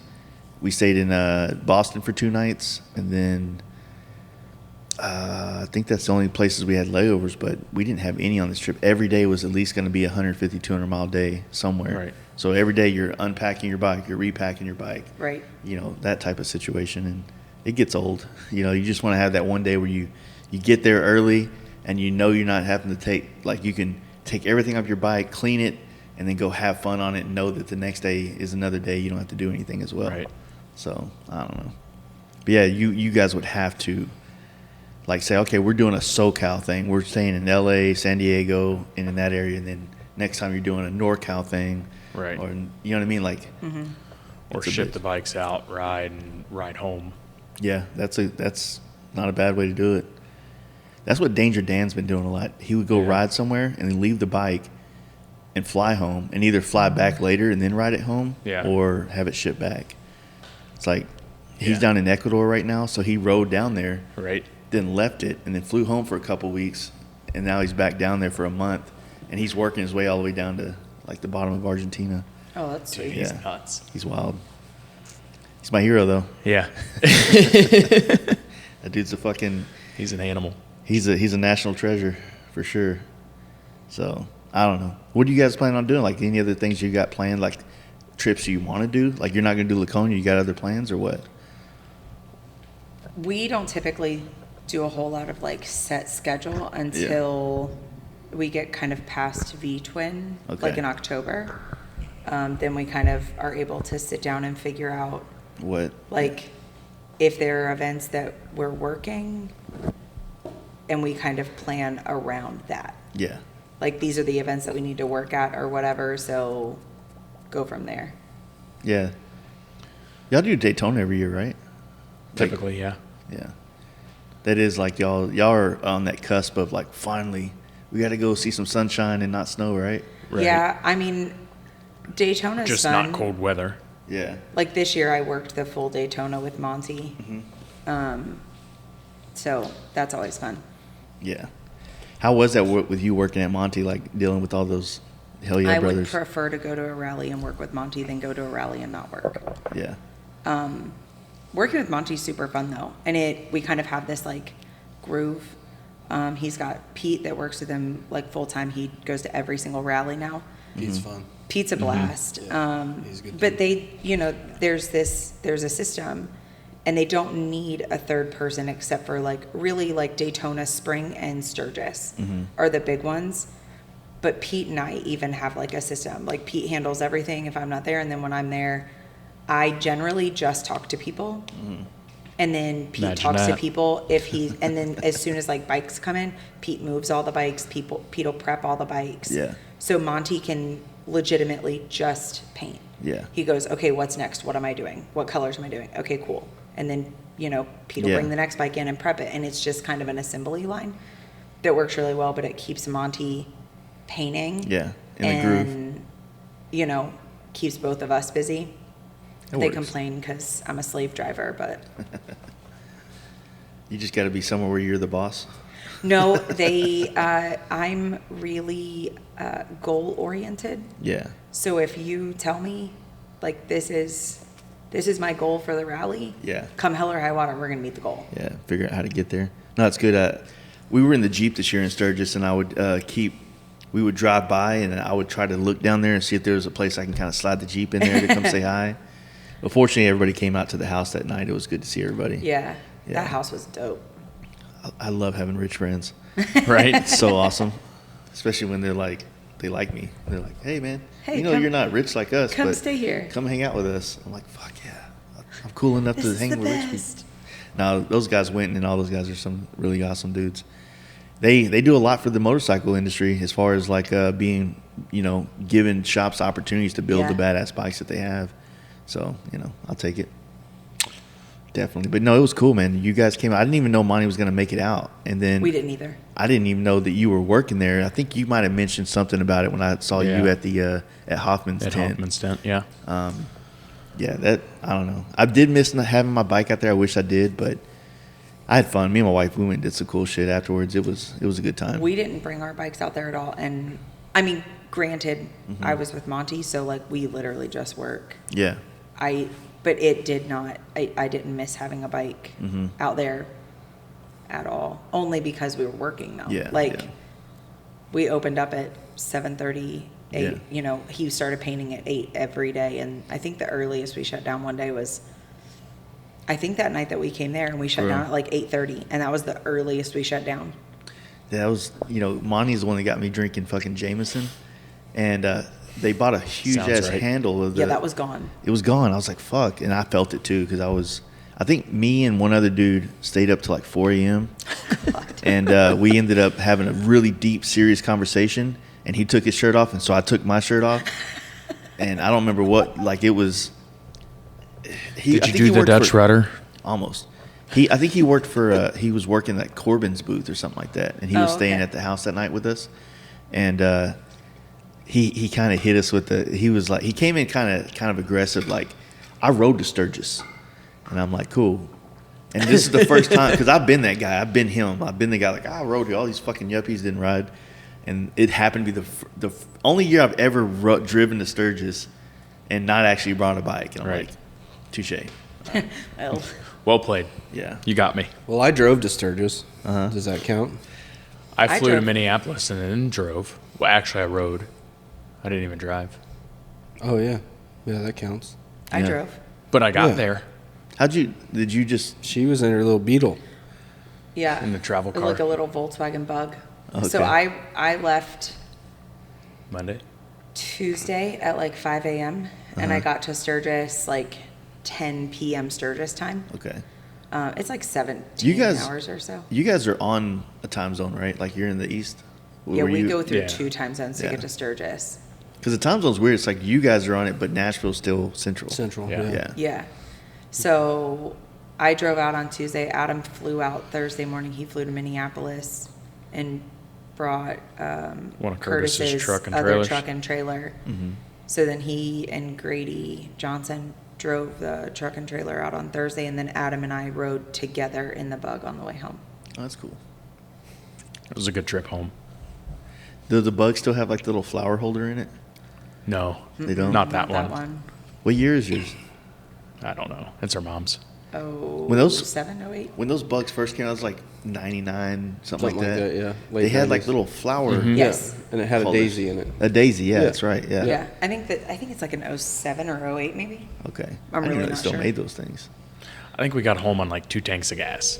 It was great. Because it's a diesel, No. No. just a gas. It's a gas one. Wow. Yeah. That's not bad, man. Yeah. 2 It was tanks like of gas? 12 gallons. It was not 2 tanks of gas. It was like 4, but Whatever. Yeah, you got to stretch it a little bit. I don't know. nonetheless. It wasn't much. Yeah. It was 12 gallons of gas. So it To was fill like it up. $30 to fill Yeah. it up, $40. Right. Yeah. Jake and I bombed the whole way. Really? One shot, yeah. We left.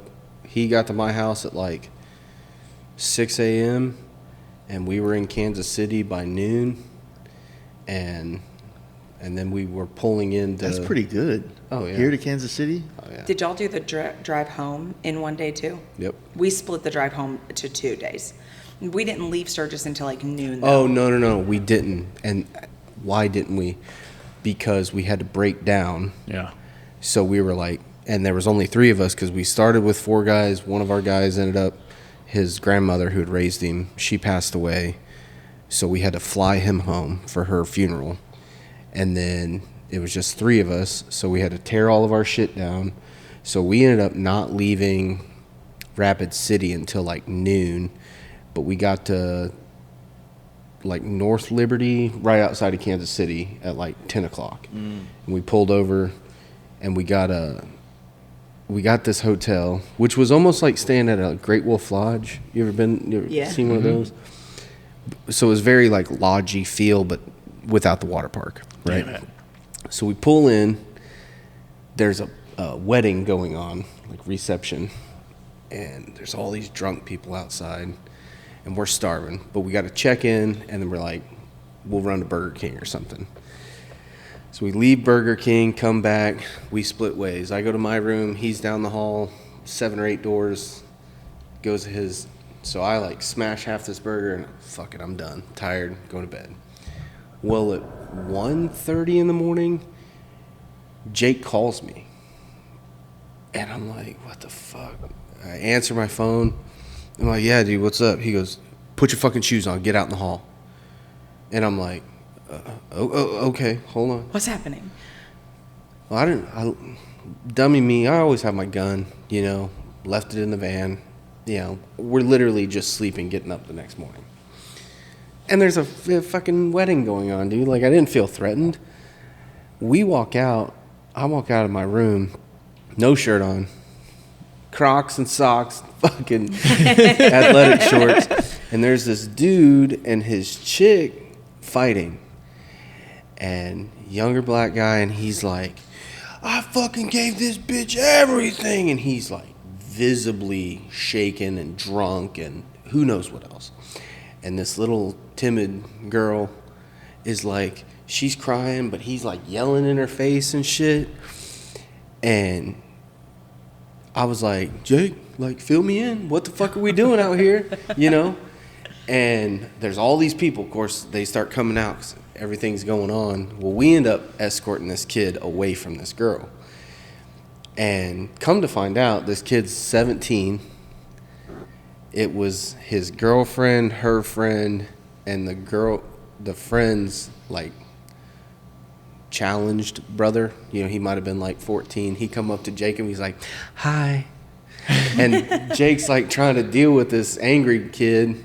And he's like, man, just shut the fuck up. Hey, buddy, everything's going to be okay, So then the police get there, and they tell this kid to sit down. Well, they still have to go talk to this other girl, to see what's going on. They were like, hey, y'all watch this dude. And we're like, okay. So he was like, that's your okay that we were talking about earlier. So then he's like, went to get up. And we're like, man, sit your monkey ass down. Like, you ain't getting up, just sit down. And can't say that. Well, you know what I mean? Like, just sit. You ain't getting up, motherfucker. You ain't getting out of this. Yeah. And he's like, come on, bro. I'll pay you money. And I'm like, bro, you're in trouble. Fucking police are here. You should have stopped yelling an hour ago. Well, so I ended up, I was like, all right, I'm done. I'm going back to bed. So we go to our rooms. Well, then Jake said for another hour they're outside arguing with this kid, and they end up tasing and macing this motherfucker, putting him in the car. So you went to bed too early? I went to bed. I was on the back side of the hotel. Got a good reel out of that. Yeah, Jake was on the front. So I ended up, next morning we get up, we drive the rest of the way in. It was some World Star shit. You could have done a whole reel of, like, fights of Kansas City. Yeah. And so was she like cheating on him with somebody? I don't know, dude. Like, with the retarded brother or something like that. I don't know, man. You're not allowed to say that. Okay, that's right. Yeah, it's your you podcast. Can't say that. I can't say. Yeah. Yeah. But yeah, it was crazy. So we got up early that next day, and peeled back to Tennessee and got in. I was at my house at 2:00. Mm-hmm. So. But it was an interesting ride home. So we had a fun ride home too. And Jake's only drove out there one other time. So we get on 90, and we had stopped in Sioux Falls, right outside of Sioux Falls, at this little tiny, like, Buffalo gas station. And I was like, hey, man, we probably want to fill up now. 'Cause we get further away from, once we pass Mitchell, there ain't nothing, you know. Right. So then it gets dark, and then you could see the West Coast Right. on 90 at night. You know, it's forever away. You see cars coming from 30 miles down the road, and you're like, God damn. Turn your high beams off, and it's like another 20 minutes. Yeah, exactly. So, but it was a fun trip, man. We ended up stopping at what's the little town really right before you get into Rapid City? It's Waldrug? No. That's the only thing out there. Yeah, That's what I was before thinking. Waldrug, it's like a town that's got antique hot rod cars and shit. Oh, I haven't gone down 90 that way in so you long. haven't? I usually cut up through like Chadron. Oh, I don't okay. even know how to say it. It just Yeah. sounds like a white dude wigger's name, Chadron. Can I say that? Yeah, Okay. yeah. Say I don't know. We left Sturgis strategically so that we could get to Mitchell for like a late lunch because it's an old like train station that they've turned into a Applebee's. yes that they turned into like It's an a old train station restaurant pub that situation, but they have this really nice Applebee's. raspberry jalapeno popper burger that is amazing. That sounds like something when you put in your mouth, like it doesn't know how to process It's doesn't. so good. commuting, like error. Yeah, it's so Just good. all is kinds of this? flavors. Yeah. It's Flavors. phenomenal. Hell yeah. But yeah, that oh man, I don't know. Sturgis was fun this year, not being in a bike, but Well, yeah, and you were what, 3 days in? yeah, we got there. Pop in, pop Actually, out. we showed up Friday and stayed Saturday and left Sunday morning. No, we showed up Saturday, left Monday morning. So I was there 2 days. 2 days, yeah. That's what, you know, Yeah. I got several of my buddies that are always asking, like, what's Sturgis like? Or I'm thinking about going, you know, next year. I'm like, dude, just come the first weekend. Yeah. That's when all the big shows and all the, you know, popular stuff is going on the first weekend. Stay 3 or 4 days and then roll out. Yeah. I think like Sturgis can be way overwhelming for some people. 100%. And it's, you know, especially if you're doing like the camp shit or, you know, there's no real downtime. We were Yeah. talking about that this morning. Like, you have to, especially being like where we're at and working, Right. you work all day long. And unless you've got like good accommodations, there's no real downtime to just relax and shut your brain off and watch TV or, Right. you know, cook a meal. Yeah. Like, when I come home, I was telling Jace this morning, like, I literally didn't leave the house for 2 days, and all I did was sleep and cook and, like, Eat kind of good food. nest again, you know, like, because you miss that out there. I mean, Right. 2.5 weeks out is, I don't know how you did it for the month on the road. Like, Well, every day was different, like that. were you know, people like when you would stay with one of your boys out there, like, were they cooking for you? You guys going out to dinner? We're going out to dinner, but it's not work as much as like when we started doing the podcast end of it. It got a little bit busy, but that's when we started having layovers because, like I Right, said yeah, before, it was right. every day we're changing. But now we'll be staying in NorCal for 2 nights or 3 nights, and then we're in LA for 3 nights here, but then 3 nights over there. So Right. it's not that bad. Plus, you're on your bike and you're just having fun. I'm gonna go check out this today. I'm gonna go do that. I'm gonna go see this guy. So it's different. I mean, Sturgis, it depends on what you want to get out of Sturgis. Do you want to Yeah. go for the rally life? Do you want to go for the riding? Do you want to go for the vendors, the shows? What do you feel like is a good mix? You know, if a guy's never been out there, in your opinion, what is a good mix of, yo, I want to party, but I also want to hit, like, what are some of the must-do rides that you would do? Because, like, both years that I've been out, the only motherfucking thing I've seen is the hill going to our campground Right. and Black Hills Harley. And I've been to Sturgis a handful of times.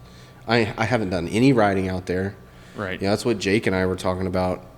You know, when we got back, we're like, we'd really like to go out a couple days early Yeah. and not do pre-rally shit. I just want to go and ride Right. because you miss it. Or I want to stay a couple days after and be able to hit some of those, Needles Highway. I think after's the way to do it though, because there's all the pre-rally stuff, so you start getting the crowds. Yeah. But like even this year, it cleared by fast. like Saturday afternoon, especially on Sunday, it's a ghost town. Yeah. There's literally nobody there, so like after is kind of probably the way to do it to hit no traffic. I would probably go against what you said, only because I feel like when the locals start coming out of their basements to get back into the groove of like I live in normal Rapid life. City, like it's almost like you're more welcome before the rally Right. than after the rally. Okay. From the locals. Yeah, I mean, they're that's like, "Get fair, the fuck because out of now here." they're just over it. Yeah. Yeah. You'd have to go like Lingerer, man. about a half week before rally. It's another Pineapple Express. Yeah. Gotcha, thanks. Fucking linger, dude. Yeah. But no, we've stayed late one year for the rally, and that's all, like when we used to do a house, you'd have to book a house from like Monday to Friday or Friday to Friday kind of thing, or Saturday to Friday. You couldn't get like I want it Wednesday to Wednesday, because then it fucks them up from renting the house The for rest both of the weekends, time. right? And so one year we decided like we're gonna show up on Sunday, and then by Wednesday it's like the whole rally started to die off. Like, Well, it's a transition days. yeah, It's like when that, you got your first weekend, and it's then the weekend, right, honestly. right, and then you've got Monday, Tuesday, Wednesday's a transition day for that last weekend of your late arrivals. So there's a lull around the dealership. Mm-hmm. I'm sure there's some, in Sturgis that you see a dip Yeah. of participation, if Yes. you will. So yeah, it is kind of a weird thing. If you the first weekend, if you show up on like on a Wednesday, you can do like the spearfish and needles and enjoy it, right? You're not gonna rip it, but they're not that kind of roads. They're so tight, so it's like the Dragon. You're Right. you're Very literally technical. just it's technical. It's not something you're gonna like haul ass through. But there's less traffic, so you're not like sometimes on needles. Like I can just put it in neutral and just coast down the whole motherfucker, Right. Because I can't go that fast because of the car or the fucking tourism van in front of me. You know? One of our guys, John Wayne, he come in, and he's one of our dealers, and he come in. I was like, he's all smiling and shit. He's like, "Man, we've been racing today," and I'm like, "Where?" He's like, "Down Mount Rushmore Road. You get to the top, you put your bike in neutral, and then race down in neutral against, 3 or 4 deep." And I was like, "For real?" He was like, "Yeah, you just see how fast you can get going and see how far before, you got to start braking before you get to the lights." He's like, "We've been doing this all day, man. It's the funnest thing." And like they drag race and shit, but he goes, "Fuck drag racing. We just downhill racing in neutral." Yeah, that's a good one. I don't know why they don't do this in Sturgis. I think that they should on like Needles and Rush and Iron Mountain. They shouldn't allow cars on there for the weekend of the rally. Yeah. It's like people that are coming out there to go do the family vacation. It's like, man, this ain't really a good weekend. This ain't the for that. time. Yeah. Because you Turn get it back, go back to Utah. You get fucking buses trying to go through those damn those little tunnels Yeah. on Needles, and it's like a shit show, and and I don't know. I just feel like for 1 week, or maybe not the whole 2 weeks, but at least a pocket of Like it. the actual rally days. Yeah, shut down. Like no cars allowed on this part of the thing. The same thing. Like they should do that at Teledragon. They should have like I agree. 1 day a month. It's motorcycle day. No cars Right. allowed on the Dragon. You know what I mean? The problem is, you've got all these Commuters going back and forth. Well, not only that, but you've got like the Miata Club of America is got like 6 meets a year there, Right. and it's Pride Month's in June, so they can come in June. right. Well, and then you're looking at. I really think you get these truckers that are Right. the biggest cause that like on the tail. Yeah. Well, get- I think they finally shut that down on like GPS and everything. They Yeah, fixed because they that get off and then they get in. because it was listed as a highway. Right. Yeah, they were to take the Teleco Plains route. I forget the name of that one. Across it's like way wider, faster turns, so bigger trucks can go that way the easier. Chair Hollow or whatever. I think it is that. Cherahalla Skyway. Yeah. Yeah. Which is a great road to ride. Yeah. I like that one. Is a It's super fast. fun Yeah. road. It's Yeah. way faster than the Dragon. You can like You really. just did that, right? Well, I mean, I just started riding last year. No. I'm saying you guys did a She did a Rain North trip? Carolina. Well, I did North Carolina. Yeah. So we didn't They did, make like, it. the We did the back back of the of the Dragon. Dragon. yeah. We didn't get we didn't make it over that way, but we did like the back of the Dragon, and then. Did you get into Maggie Valley? Dude, I have no idea. I just go where they Oh, tell you me to just go. followed with brake lights in front of you. Yeah, I just follow Got it, Mason. got it. So like I have this like very distinct comfort zone because Sure. I mean I've literally been riding for A year. a year. Like I started riding at the middle of June last year. Mm-hmm. If I'm with Adam, Yeah, she's already got a brand new bike. if I'm with Adam, I lead, and if I'm with Mason, then I He follow leads. Mason. Yeah. I have like a very distinct. Why don't you follow Adam? Because I'll be in her headset pushing her. I do better if he's Correcting behind her. me Yeah, because he yeah. can get on the Lexin and be like, Yeah. well, he doesn't even do that. It's more like, why Angry are dolphin. you? Think. He's like, well, Why are you on your just, brake? Why are you on the brake? Like, just go. Yeah. You're slowing down. You're riding like a pussy. Push it harder. All right. Pretty much. He's just but You've got another 50 degrees of lean angle. Push it. he's done it so much now that like when he's not with me, I literally like hear can him hear it, in my yeah. head, which is really funny because when we were in North Carolina, Adam didn't get to go because he was on call for work, like couldn't get Yeah. anybody to cover it. So it was like me, Mason, Chelsea, Camille, Anthony and Annie, like 494 Digital, his Yep. girl. There was a couple of like Chuck and Ted, and they were all there. So we get out there, take a nice ride out, and we start going. Well, I think it was like the second day we were there. We're just like out riding, and Chelsea's been riding for 4 years, I think now. So I feel like there's always like this very distinct, like when you're riding in a group, there's like the people that are in the front, the people that are in the middle, and the people that are in the back. Yeah. And like you just go wherever you fit. Well, I'm always like in the back of the middle is kind of like my comfort zone. Yeah. Well, Chelsea's in the front of the middle, but Chelsea has no interest in not being like me and her being right together. So she just makes me go faster, which is fine. I'll just Yeah. do whatever. So we were riding, and we had been playing like cat and mouse with Mason and Camille all day long. Whatever road we were on, it was literally like a spaghetti noodle on the damn map. An we were- uncooked one. And we were going. Uncooked. You're a dick. So we were going through this. So you're saying we were that going through this racing. one, and it was like it had said Yeah. it was like a 25-mile-an-hour turn, but it was like a hidden double apex turn. I was on the Pan Am, Oh, yeah. came in way too quick, drug the peg on the Pan Am, scared the shit out of myself. Didn't panic because all I did was hear Adam's voice in my head, and I like got out of it. Chelsea is literally giggling at me, and Was I was there like, a dream sequence that popped? This is another movie quote. Adams, you can lean further. Yeah. And it's like these wisping. Yeah, I literally can just like Clouds. hear him in my head, like, bitch, push the bar. Yeah. Give it some gas. Like, I can just hear him in my head, which ironically enough keeps me from panicking, I guess. Yeah. Makes sense. What do you like when you're riding? You guys are doing your group. Who's riding point, or do you guys alternate? I typically ride in the front with Cody. So, and then whenever I'm not. President, vice president. Right. Yeah, kind of. I'm good with navigation and maps, and because I was the president of the bike club, like I hate to say mentored, but I was taught how to lead packs by other presidents of bike clubs. So I know how to make decisions in the front that the other 9 dudes sometimes, like I'm thinking for all 9 of us, Sure, yeah. like a convoy, if you will. So I'm getting over in Good time movie. for stuff. I'm not cutting in lanes where the It's last too dude's much. going to be fucked Right, up. yeah. And whatnot. So that's just kind of where I always fit in on that. I'm not trying to do it. It's just I'm good with navigation. Yeah. And Cody is as well. And so every once in a while, like on a big trip, I just like start hanging back and like chill in the back for a little bit. I don't like being in the back or in the middle because of the seesaw effect in group rides.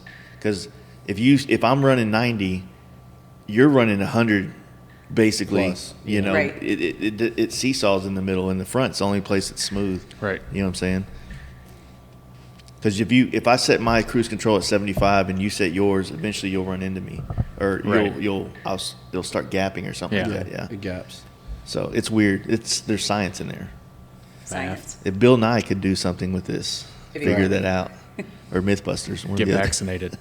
I don't know. If we're like riding on the highway somewhere, I would much rather be in the back, but I also don't typically take the same line as everybody else. I just kind of go my own.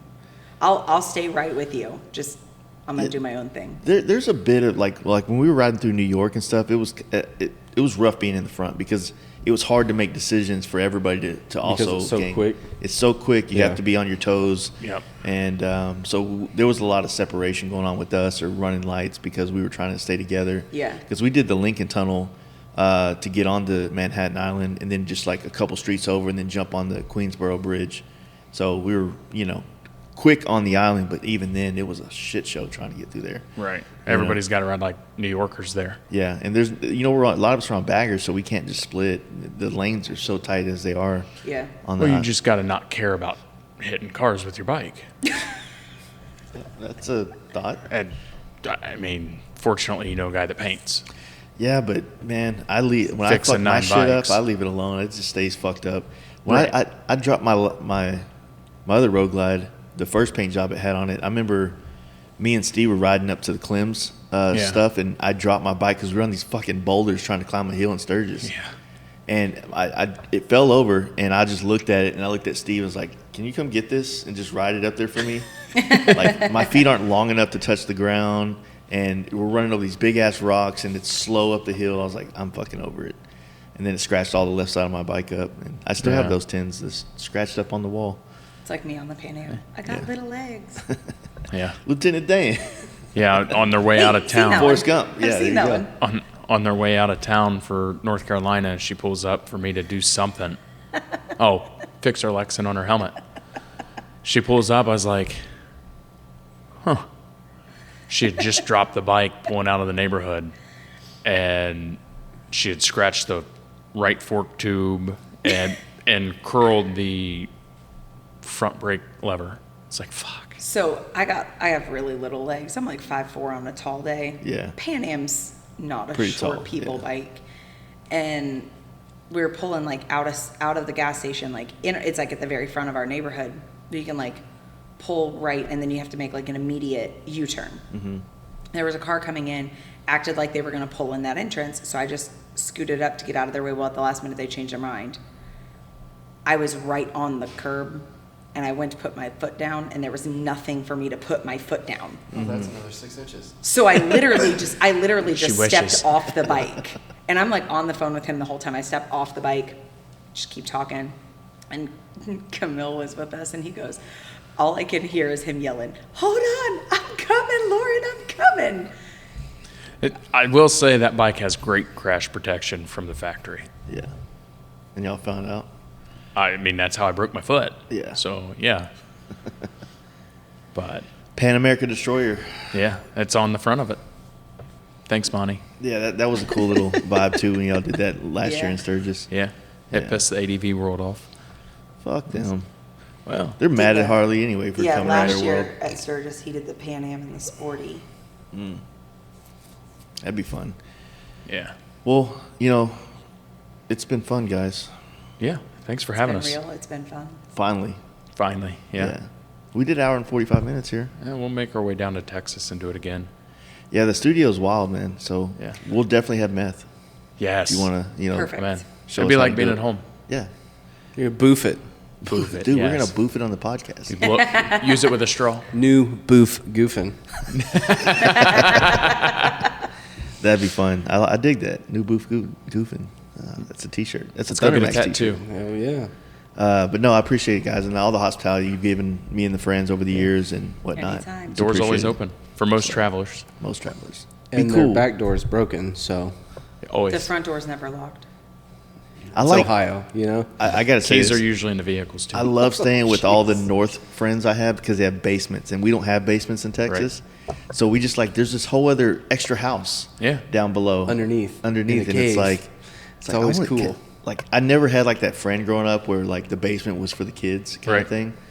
It's like Stranger Yeah. Things. I've been watching that with my son lately, and I'm like, that's cool to have what was it, that 70s show? They all hung out in the Oh, basement yeah. and Yeah. shit. Like Our that kind of 15-year-old is the cellar dweller. cellar dweller. Yeah, She's she's got like, a whole- she got her whole house her downstairs. her bedroom is in the basement, by her request because all the little people are upstairs. She wants like that buffer. Separation, yeah. So she has like her bedroom, she's got a full bathroom, but there's like a living room, you know, and everything down there. So it's the littles even call it like, can we go into Keely's basement? Nice. Like she's the cellar Put a little dweller. yellow chain across the stairs to go down there. She put a lock on the door. And she locks him out of it. Nice. Fun. Like Can we you said. like get outside from Yeah. your basement? Yeah, Well- we put an egress window in when we moved Okay. in. So in her bedroom, it like opens up and she's got one of those little like ladders. It's an emergency door. It's not like a sliding door. Okay. So, right. Perfect. Yeah. Yeah. She got a new Audi. She got. There's a camera and security on the window because I am My truck not parks that right dumb. next to her window. So, There you go. All right, and there's a guys. camera. I appreciate it. Thank you again. For real. Thank you. You're It's been welcome, fun. Chase. Thank you. All right, guys. Thank you guys for checking out this podcast. I hope that you enjoyed it, and I want to thank Adam and Lauren for coming in early morning to do this podcast and to sit down and finally have them on. And I want to thank thundermax and Millhouse specifically for all his hospitality on this trip to Tennessee. Had a great time, and got a couple more podcasts from this event coming your way in the next week. Also, next Friday, we're doing the live for the Down South Campout 3. We got a stacked house coming in. We got Big Trouble coming in from Florida, Tarpon Turbo, or as we like to call him, Tampon Turbo, coming through to talk about all the things changing and happening for Down South Campout 3. And yet again, we got the homie Millhouse from thundermax coming back to Dallas to do this podcast. It's going to be a rager. Hopefully you guys check the live on our YouTube next Friday. That'll be September 30th, the day after my birthday. Yes, I said it. Anyway, hope you guys enjoyed it. Check out our sponsors. We got some great sponsors on this podcast to help us keep this running. And if you want to support the podcast more, you know you can check out our Patreon. There's a link down below. And that helps us do what we just did this weekend and go to Tennessee and sit down with new people. It helps us fly people, and it helps me keep beer in the fridge. It helps me keep gas in my car. It helps me pay my rent. This is a fucking job. Anyway, I appreciate everything you guys do. We'll be here real soon with some more goodness. You guys stay up. Peace.